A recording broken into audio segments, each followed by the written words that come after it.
রাজ্যে শীত কি বিদায় নিচ্ছে? এটাই প্রশ্ন ছিল বঙ্গবাসীর। তাপমাত্রার গতি প্রকৃতি যেদিকে এগোচ্ছিল তাতে অনেকেই বলেছিলেন শীতের বিদায় আসন্ন, সেই সঙ্গে গরম পড়তে শুরু করে দেবে। কিন্তু আবহাওয়া দপ্তরের পূর্বাভাস অনুযায়ী শীতের দেখা ফের মিলবে রাজ্যে। সপ্তাহান্তে ভালো মতোই ঠান্ডা অনুভব হবে রাজ্যে, এমনই জানিয়েছে আলিপুর আবহাওয়া দপ্তর। হাওয়া অফিস জানিয়েছে আগামী 3 থেকে 4 দিনে রাতের তাপমাত্রা আবার 3 ডিগ্রির আশেপাশে নামতে পারে। ভাবুন, হঠাৎ করে 3 ডিগ্রি নেমে যেতে পারে। 8 তারিখ তাপমাত্রা অনেকটাই কমবে বলে পূর্বাভাস হাওয়া অফিসের।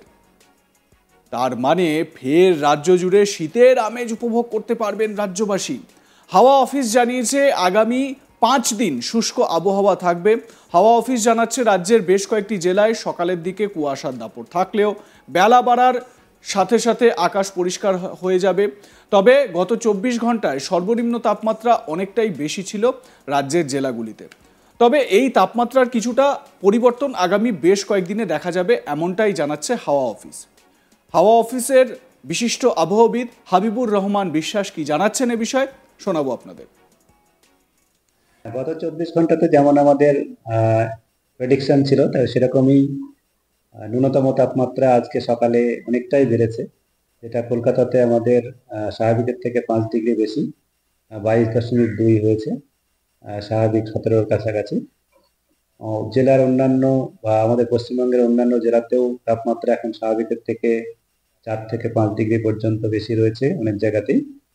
আর আমাদের আগামী 5 দিনের যেটা পূর্বাভাস, তাতে পশ্চিমবঙ্গের সমস্ত জেলাতেই আগামী 5 দিনে শুষ্ক আবহাওয়াই থাকবে, ড্রাই ওয়েদারই থাকার সম্ভাবনা থাকছে। তাপমাত্রা যেটা ন্যূনতম তাপমাত্রা বা রাতের তাপমাত্রা আগামী 2 দিনের মধ্যে 3 থেকে 5 ডিগ্রি পর্যন্ত কম হওয়ার সম্ভাবনা রয়েছে। আগামী 2 দিনের মধ্যে স্বাভাবিক হয়ে যাওয়ার সম্ভাবনা রয়েছে।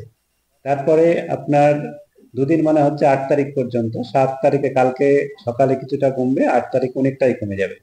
তারপরে 9, 10 একই রকম থাকবে, খুব একটা তারতম্য হবে না। 11 তারিখে আবার কিছুটা 2-3 ডিগ্রি বাড়ার সম্ভাবনা থাকছে। এই হচ্ছে আমাদের তাপমাত্রার বা ন্যূনতম তাপমাত্রার যেটা পূর্বাভাস। আর সর্বোচ্চ তাপমাত্রা তেমন এখন খুব একটা ম্যাটার করে না, তবে এটা স্বাভাবিকের কাছাকাছি এখন থাকবে। বৃষ্টির সম্ভাবনা তো আমি বললাম, বৃষ্টির সম্ভাবনা নেই।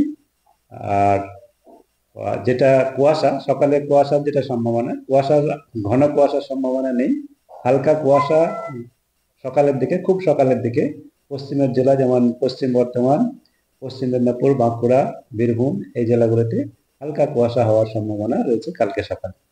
আর তারপর দিনও আপনার পশ্চিম বর্ধমান, বীরভূম, মুর্শিদাবাদ এইসব। আর উত্তরবঙ্গের উত্তর দিনাজপুর, জলপাইগুড়ি, কুচবিহার, দার্জিলিং এই জেলাগুলিতে হালকা কুয়াশা সকালের দিকে হওয়ার সম্ভাবনা আছে।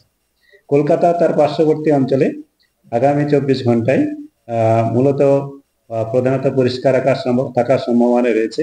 আগামীকাল ন্যূনতম তাপমাত্রা 19 ডিগ্রির কাছাকাছি থাকার সম্ভাবনা, তারপরে 16 ডিগ্রি থাকার সম্ভাবনা আছে। তার মানে আগামী 2 দিনে আপনার আজকে যেটা 22 হয়েছে সেটা 16 ডিগ্রির কাছাকাছি আসার সম্ভাবনা আছে আগামী 2 দিনের মধ্যে। আর প্রধানত পরিষ্কার আকাশই থাকবে, সকালের দিকে কুয়াশার তেমন কোনো সম্ভাবনা থাকছে না। তবে কেন এই আবহাওয়ার তারতম্য? হাওয়া অফিস জানাচ্ছে যে পশ্চিমী ঝঞ্ঝা এবং বঙ্গোপসাগর থেকে জলীয় বাষ্প রাজ্যে ঢোকার ফলেই এই তাপমাত্রার পরিবর্তন লক্ষ্য করা যাচ্ছে। এছাড়াও বাতাসের গতি প্রকৃতির জেরেই তাপমাত্রার ওঠানামা বলেই জানিয়েছে হাওয়া অফিস। তবে এই মুহূর্তে বৃষ্টি অথবা নতুন করে কোনো নিম্নচাপের প্রভাব বঙ্গে নেই, এমনটাই জানাচ্ছে হাওয়া অফিস। আরও একবার আপনাদের শোনাবো আবহাওয়াবিদ হাবিবুর রহমান বিশ্বাস কি বলছেন এ বিষয়ে, শুনুন। আমাদের এই সময়ে মূল যেটা ওয়েদার থাকে সেটা কারণ থাকে পশ্চিমী ঝঞ্ঝা, আর বঙ্গোপসাগর থেকে কতটা জলীয় বাষ্প প্রবেশ করছে তার উপরে নির্ভর করে। বাতাসের যে গতি প্রকৃতি, বায়ু স্তরের নিম্ন স্তরে বাতাসের গতি প্রকৃতির উপরে এটা নির্ভর করে।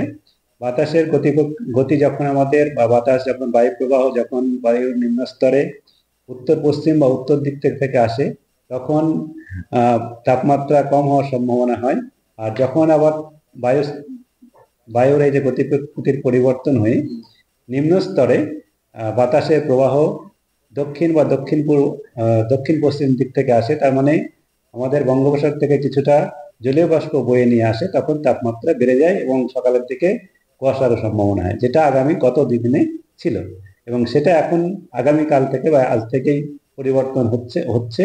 এখন উত্তর পশ্চিম বা উত্তর দিক থেকে বাতাস থাকবে, তবে খুব বেশি জোরালো নেই, তার জন্য খুব বেশি যে ঠান্ডা পড়বে তা নয়, যেটা স্বাভাবিক সেটা স্বাভাবিকই থাকবে। এর মধ্যে নতুন কোনো সিস্টেমের না, এখন সিস্টেম তেমন কোনো সম্ভাবনা নেই, কারণ যেমন আমি বলছি বৃষ্টির সম্ভাবনা নেই, মানে তার সম্ভাবনা নেই। তবে এই যে আমাদের পশ্চিমী ঝঞ্ঝার যেটা মুভমেন্ট হয়, যেটা আমাদের উত্তর পশ্চিম ভারত দিয়ে তারপরে চীন, তিবেত বা নেপাল বা কখনো কখনো আমাদের উপর দিয়েও যায়, তারই উপরে নির্ভর করে বাতাসের গতি প্রকৃতির যে বায়ুর নিম্নস্তরের যে পরিবর্তন হয়, সেই পরিবর্তনের পদ্ধতিতেই তাপমাত্রার তারতম্য হয়। সব মিলিয়ে নতুন করে রাজ্যে শীতের আমেজ তৈরি হলেও তা কতদিন স্থায়ী হবে সেটাই এখন লাখ টাকার প্রশ্ন। কিন্তু সেসব কথা ভাববেন কেন? যতদিন এই শীতের আমেজটুকু পাওয়া যায় সেটাই বড় পাওনা নয় কি? দেখুন, এমনিতেই এই যে ঠান্ডার সময়টা বা শীতকাল বলে যেটা আমরা জানি, সেই শীতকালে যদি ঠান্ডা না পড়ে তাহলে সেটা শরীরের পক্ষে ভীষণই ক্ষতিকর। এমনিতেই আপনারা দেখেছেন এই যে ঠান্ডা গরমের জেরে ঘরে ঘরে বিভিন্ন রোগ ব্যাধি উপসর্গ লক্ষ্য করা গিয়েছে, জ্বর জারি হচ্ছে, বাচ্চারাও অসুস্থ হচ্ছে বারবার।